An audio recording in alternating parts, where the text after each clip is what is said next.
De retour sur le plateau de C'est la santé, émission en deux parties consacrée aujourd'hui aux salles de consommation de drogue. C'est la deuxième partie. On va revenir avec nos invités sur la polémique notamment qui est suscitée par ce projet. Mais avant ça, une question, il faut convaincre aussi pour mettre en place ces salles l'opinion publique, c'est ça en priorité. Comment faire pour convaincre l'opinion publique? Bien, si vous voulez, je peux intervenir à ce moment du débat. Comment faire? Je crois que la première des choses, et c'est notre raison d'être, c'est informer les gens. Informer les gens sur ce que sont et différencier ce que la lutte contre la guerre à la drogue et la guerre aux drogués. C'est-à-dire ces deux axes forts en général qu'expriment les acteurs de la réduction des risques. Et il faut déjà positionner deux éléments dans cet axe. Savoir que, d'une part, c'est quoi la lutte contre la drogue? C'est d'abord empêcher que le produit rentre en France. C'est la lutte contre les trafics. Donc ça, c'est effectivement du domaine du ministère de l'Intérieur, du ministère des Douanes. Lorsque cet obstacle est franchi, et nous sommes tous, bien sûr, dans cet axe-là, quelle que soit notre raison d'avancer dans le traitement de la toxicomanie, une fois cet axe-là passé, le produit est sur le marché. Le deuxième axe fort, c'est la prévention. Pour vous donner un exemple, nous, à Marseille, ici, la mission a 60% de son budget et de ses actions qui sont dirigées vers la prévention. C'est vous dire si c'est quand même l'axe fort sur lequel on s'appuie. Donc ça, c'est la ville de Marseille. Ville de Marseille. Je vous parle de ce que nous connaissons ici. Mais je veux dire, en général, les politiques sont axées là-dessus. C'est la réduction, c'est la prévention.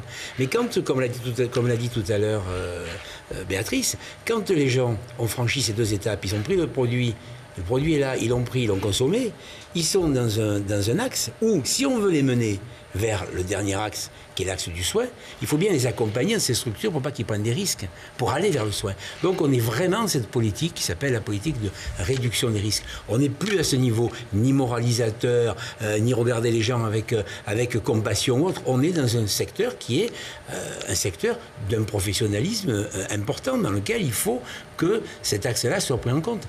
Et donc, pour faire le lien avec les salles de consommation, dans ces outils de la réduction des risques, il y en a un certain nombre qui ont été déjà développés depuis que les politiques existent à ce niveau. Aujourd'hui, cet outil-là nous apparaît dans un contexte de population de plus en plus précaire, dans un problème de migration, nous paraît aujourd'hui l'outil qui va accompagner encore une fois, dans le cas de la réduction des risques, les gens vers la sortie de crise, vers le soin.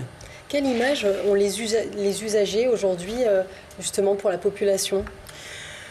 Les usagers de drogue, alors il y a des sociologues qui ont écrit des bouquins entiers sur l'usager un petit peu la brebis galeuse, celui par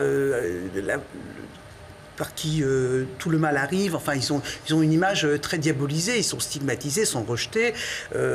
C'est très difficile encore aujourd'hui de faire admettre une personne qui consomme des drogues ou même qui est sous traitement de substitution dans certains établissements, même s'ils ne le disent pas, parce que c'est interdit par la loi, le font quand même. Et donc, c'est des personnes qui sont extrêmement rejetées.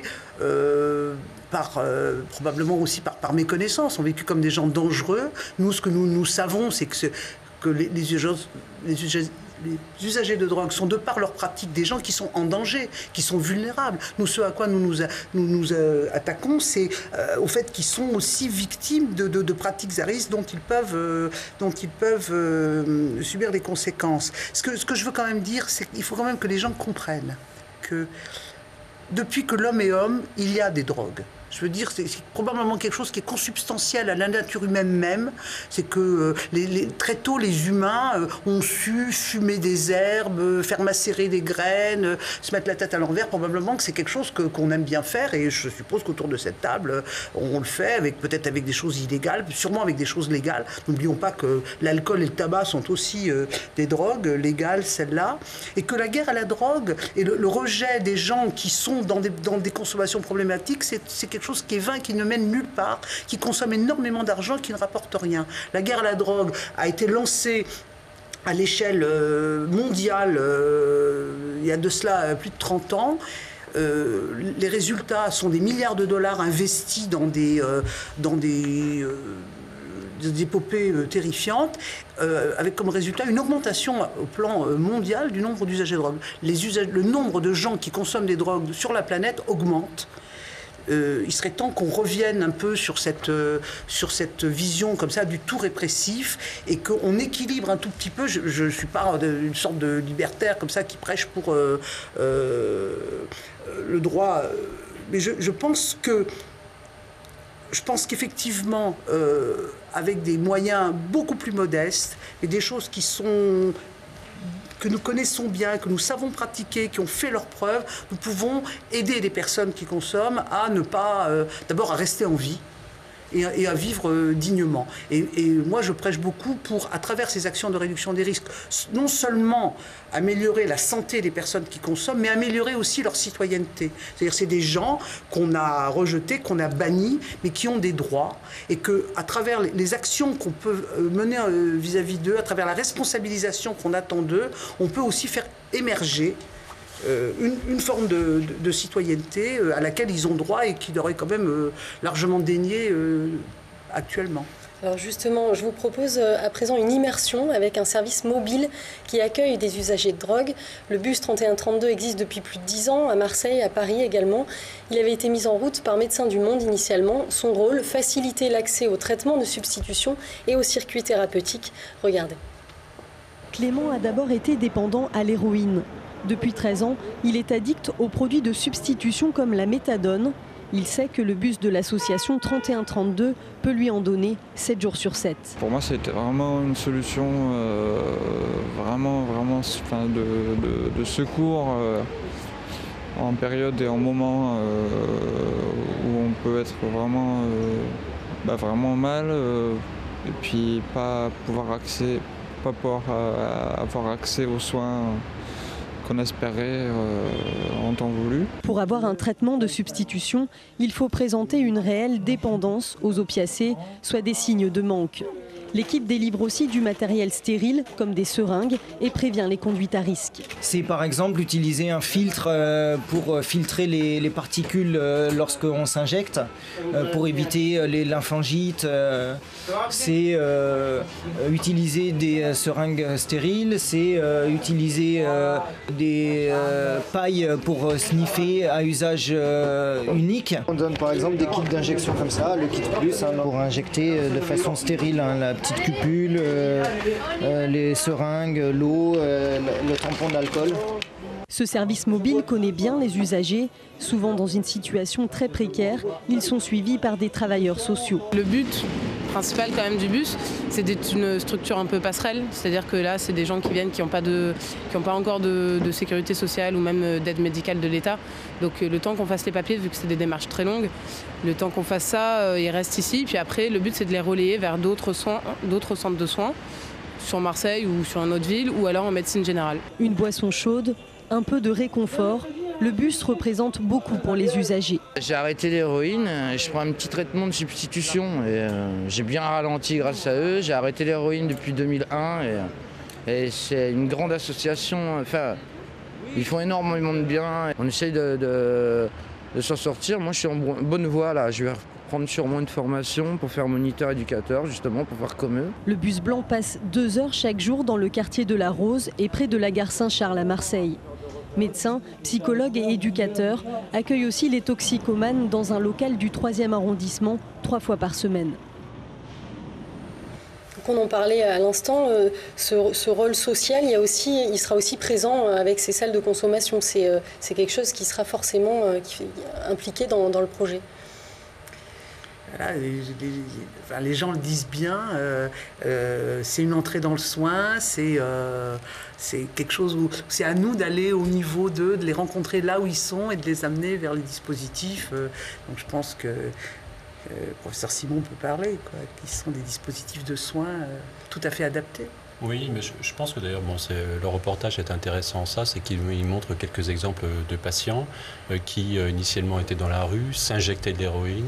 Ils sont passés après d'une étape où ils étaient complètement invisibles pour la société, enfin invisibles, je dirais hors réseau de soins, un réseau de soins où on leur donne du matériel pour qu'ils puissent au moins, je dirais, ne pas prendre de risques ou pas surrajouter du risque au risque qu'ils prennent quand ils s'injectent des produits.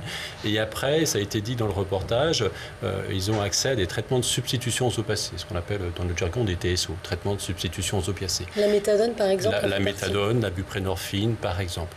Et alors, l'intérêt de ces traitements, c'est de sortir véritablement les gens de leur dépendance, de les sortir de leur lien avec l'injection, de leur donner un médicament par voie orale qui va leur permettre de se réinsérer. Et on voit des patients qui sont, je dirais, d'anciens toxicomanes injecteurs, qui ne s'injectent absolument plus rien, qui prennent leur traitement tous les jours et qui ont une vie sociale tout à fait normale avec une activité professionnelle. Je pense que beaucoup seraient surpris de voir qu'autour d'eux, il y a quelqu'un qui prend un traitement de substitution aux opiacés, comme d'autres prennent un traitement antihypertenseur, je dirais. Et ça, on peut le prendre pendant plusieurs années parfois longtemps même. Tout à fait. Le seul risque, c'est de l'arrêter trop tôt. Je dirais, de l'arrêter trop tôt ou trop brutalement. Mais c'est un produit, ce sont des produits qu'on peut prendre effectivement pendant des années. Je dirais, si c'est bien suivi, il n'y a aucun problème à ça. Et ça permet vraiment aux gens, alors qu'ils étaient dans une dépendance où ils ne voyaient vraiment pas du tout comment s'en sortir, ça permet de leur refaire vivre normalement. Et c'est ça qui est vraiment très très important. Et c'est ce que décrit un des anciens usagers dans ce reportage, c'est qu'il en est sorti grâce à ça. Et c'est vraiment... ce qu'il faut avoir en tête, c'est que ça permet de sortir des gens, je dirais, de l'injection, de l'usage d'héroïne, etc. et d'avoir de nouveau une vie normale. Il faut bien considérer que ces gens-là, on n'est pas là pour juger de ce qui les a amenés, je dirais, à avoir cette pratique, cet usage de drogue à un moment de leur vie, mais il faut les aider à en sortir. Et aujourd'hui, on a deux traitements, enfin deux molécules, en l'occurrence, la méthadone et la buprenorphine, qui nous permettent de les aider à sortir de ça. Et donc ce bus, justement, un des rôles, c'est qu'il permet d'avoir accès à cette méthadone le week-end ou les jours fériés, lorsque la personne peut pas aller voir, par exemple, son médecin. Voilà, toute la difficulté, c'est d'aller au contact de cette population. Et donc le bus est un outil, les salles de consommation seraient un autre outil, c'est des outils qui sont complémentaires. C'est d'aller vers ces gens-là pour les amener vers le soin. Et comme ça a été dit précédemment, un certain nombre de patients qui étaient des injecteurs, grâce aux salles de consommation dans d'autres pays, se sont mis à non seulement à avoir des soins, à se soigner, à faire les choses, on va dire, plus proprement, et puis même de passer à un traitement par voie orale. Et donc de sortir de l'usage à risque qu'ils avaient. Perrine Roux, vous avez des chiffres justement sur des évolutions sur plusieurs années, notamment à Vancouver, au niveau des baisses peut-être d'utilisation de stupéfiants? Alors des chiffres exactement, je dirais qu'il y a une réduction de la consommation chez les personnes qui fréquentent régulièrement la salle et surtout c'est un pont vers l'accès au traitement de substitution. Donc évidemment les gens diminuent leur consommation et puis à travers ce traitement peuvent également se soigner pour d'autres pathologies. Donc ça a un effet très bénéfique en termes de santé pour les usagers de drogue. Alors on l'a vu à Marseille, le maire est d'accord sur le principe de l'ouverture de ces salles. En France, l'UMP reste hostile à la création de ce type de salle. Il dénonce une initiative qui banaliserait l'usage de stupéfiants. Je vous propose d'écouter Baptiste Bérard qui est responsable de l'UNI à Marseille. On l'écoute. On est totalement contre parce qu'on estime qu'il ne faut pas apporter un confort aux addictions, mais justement faire en sorte qu'elles se révèlent de plus en plus difficiles. Parce que sinon, on risque de transformer un sentier déjà existant de la toxicomanie en une vraie autoroute. On pense qu'on ne peut pas régler un problème avec le produit qu'il a créé. Il vaudrait mieux mettre en place des sevrages avec des produits de substitution à dose dégressive comme la buprenorphine ou la méthadone qui sont déjà utilisés pour faire en sorte que le toxicomane se détache petit à petit de sa drogue. Et tout en vérifiant évidemment que le produit ne soit pas détourné de son utilisation et qu'on n'ait pas un toxico qui se shoot aux frais de la sécurité sociale, on va dire. Une réaction, Patrick Padovani ? Oui, une réaction, pour montrer encore une fois que ne peuvent parler de choses que ceux qui les connaissent bien, je veux dire. Et que, les idées reçues et le flou artistique dans lequel on essaye d'évaporer une réflexion personnelle peut-être, idéologique, n'apporte pas suffisamment d'action et d'éléments au débat. On parle de substitution. Ce monsieur devrait savoir que, puisqu'on parlait d'injection à Marseille, quand même, au niveau des substitutions, l'accompagnement n'est pas simplement donner des produits. Le produit de substitution, comme dans le cas des TSO, a aussi des déviances. Peut-être plus souvent d'ailleurs à Marseille qu'ailleurs, puisque ce produit est aussi injecté alors qu'il devrait être fait par voie orale. C'est vrai qu'on fait des progrès aujourd'hui. Une autre forme du produit, de ce produit-là, du buprenorphine de haut niveau, arrive sur le marché avec d'autres éléments qui vont pas permettre l'injection. C'est un plus. On n'est pas défavorable, bien au contraire, on est acteur. Mais, on n'est pas dans cette dimension aussi restrictive que veut bien montrer ce jeune homme qui effectivement a ses raisons d'être comme ça. Je ne les critique pas. Mais je crois qu'il ne possède pas, comme beaucoup de gens, on le disait tout à l'heure, l'information, il ne possède pas l'information nécessaire pour pouvoir juger. Il y a une peur aujourd'hui, vis-à-vis de ces sujets.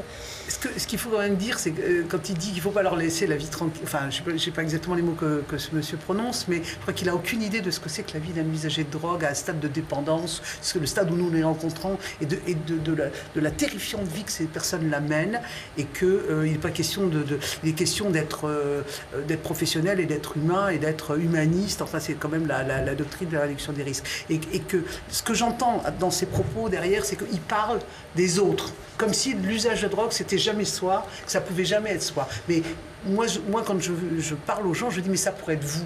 D'ailleurs, il est possible qu'il y ait toujours des gens, enfin, les gens ne le disent pas, hein, mais ça pourrait être votre fils. Enfin, je veux dire, ne jamais de se garder profondément de toute mesure de type exclusion, parce que vous ne savez jamais qui ça va toucher. L'idée que c'est les autres, c'est les gens de la rue, etc.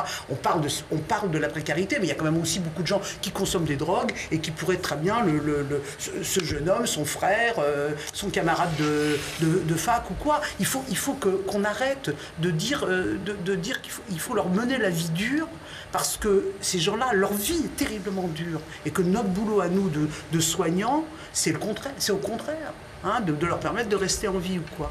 Et justement, Nicolas Simon, peut-être un mot sur quel serait le plus de ces salles en ce qui concerne la prise en charge. Juste un mot pour rebondir sur ce qui a été dit par cet homme, ce représentant des étudiants. Quand on s'adresse, quand on parle d'usagers à risque, d'un injecteur, sniffer ou autre, on parle de patients. On parle des gens qui sont rentrés dans une dépendance pour une raison ancienne parfois, mais pour la plupart qui n'arrivent plus à en sortir et qui ne prennent même plus de plaisir à le faire. Ils sont simplement devenus dépendants. Et la caractéristique de la dépendance, c'est que même si vous avez plus d'aspect positif à le faire, vous n'arrivez pas quand même à en sortir. Et cette caractéristique de la dépendance, ça concerne l'héroïne, mais ça concerne aussi l'alcool, ça concerne le tabac, ça concerne toutes les addictions. Et ce que je voulais donc dire à ce jeune homme, c'est que là, on parle de patients. Et avoir un discours moralisateur face à des patients, en montrant du doigt certains patients, en disant « ce patient-là est un bon patient, ce patient-là n'est pas un bon patient », je trouve que c'est un discours qui est vraiment passéiste. Je veux dire, les patients, ils n'ont pas choisi pour certains d'être aujourd'hui malades. Il faut faire en sorte de les aider. Et il y a aujourd'hui des outils pour les aider. Il y a des outils, il y a des moyens, il y a des médicaments. Et il s'agirait, je dirais, de les utiliser. Et ce qu'on pourrait lui dire aussi, c'est que je serais assez surpris d'apprendre qu'autour de lui, il n'y a personne qui prend ni de l'alcool, ni du tabac, ni du cannabis, ni de la cocaïne, ni des amphétamines, ni quoi que ce soit. Des sujets dépendants, il y en a, des usagers de drogue, il y en a partout autour de nous. Il ne faut pas oublier que 100 000 morts par an en France sont dus à des usagers de drogue. Vous allez me dire, c'est l'alcool et le tabac. Mais quand même, c'est des usagers de drogue qui ont exactement la même dépendance que les gens qui sont dépendants à l'héroïne. C'est exactement le même principe, et je dirais sur un plan physiopathologique, sur un plan cérébral, sur un plan de lésion au niveau du cerveau, c'est exactement la même maladie. La couleur de la substance n'est pas la même, je suis d'accord, mais c'est la même maladie.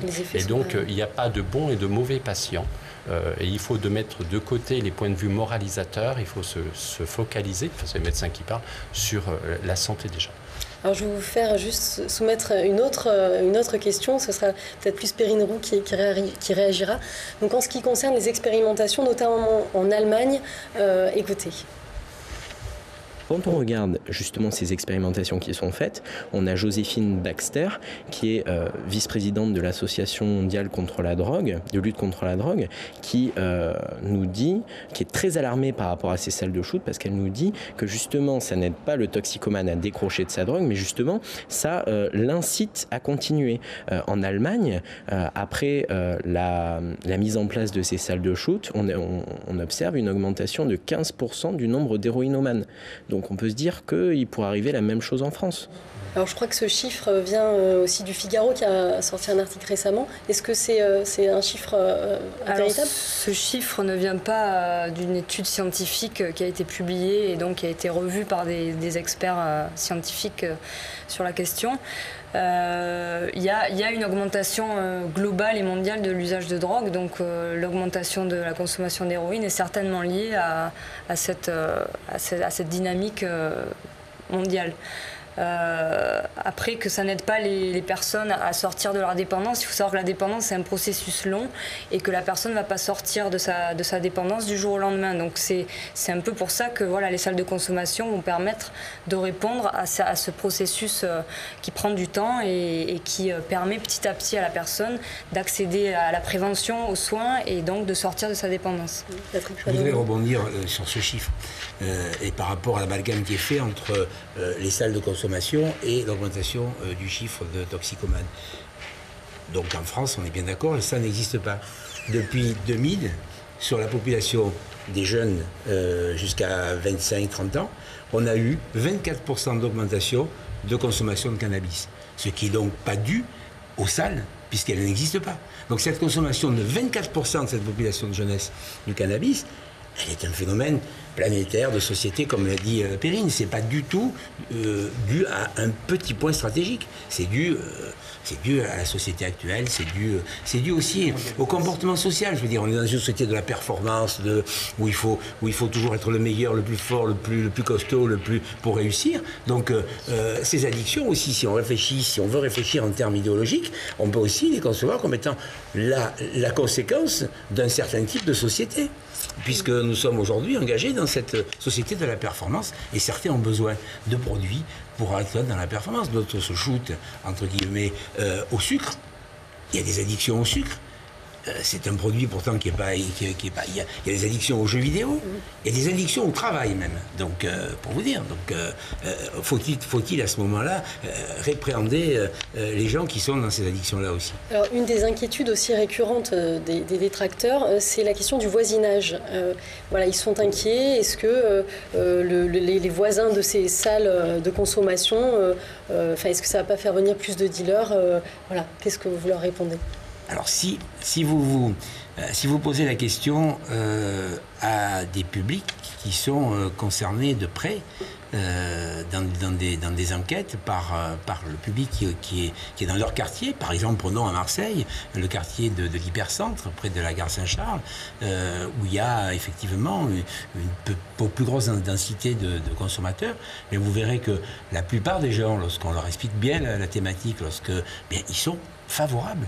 Moi, j'ai eu, dans les années, au tout début où la question avait été soulevée en 2010, des présidents de CIQ du secteur qui m'ont dit oui, nous sommes favorables, parce que ça évitera, en termes de tranquillité publique et en termes de santé publique, que des enfants puissent récupérer des seringues dans la rue, par terre. Et donc, maintenant, si vous interrogez effectivement des gens dans des quartiers où il n'y a pas ce dispositif, où il n'y a rien, etc., les gens vous diront, ah ben non, surtout pas, parce qu'ils auront peur qu'on leur mette chez eux. Mais le public n'est pas hostile à ces ouvertures.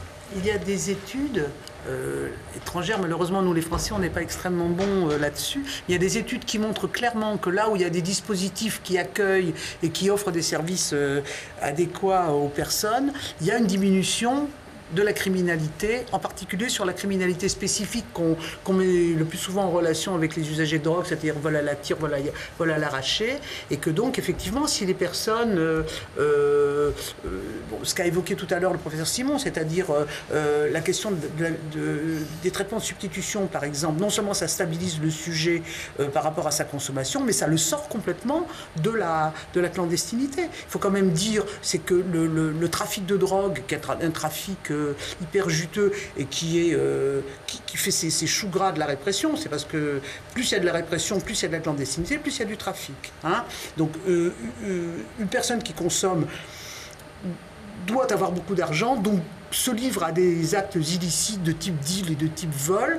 Et si, par exemple, nous pouvons faire entrer ces gens dans des traitements de substitution, et ben, du jour au lendemain, le problème de l'argent, il est réglé. C'est-à-dire acheter sur le marché illicite de l'héroïne qui n'est même plus source de plaisir, comme c'était évoqué, et qui va coûter 100 € par jour, disons prix moyen, du jour au lendemain, la méthadone, qui est donnée gratuitement dans les centres, fait que la personne, son problème par rapport à l'argent, il est réglé du premier jour où il rentre dans un dispositif de soins. Et ben ça va faire immédiatement tomber les moyens, les actions illicites par lesquelles ces gens-là se procuraient de la drogue. Ce sera du coup le mot de la fin, parce qu'on est déjà à la fin de cette deuxième partie d'émission sur les salles de consommation. Je vous invite donc à retrouver l'intégralité de l'émission sur Internet. Merci beaucoup à tous les quatre donc, pour vos explications. Merci à vous de nous avoir suivis. Je vous rappelle que vous pouvez nous écrire à l'adresse qui s'affiche ou sur les réseaux sociaux. Très bonne journée à tous.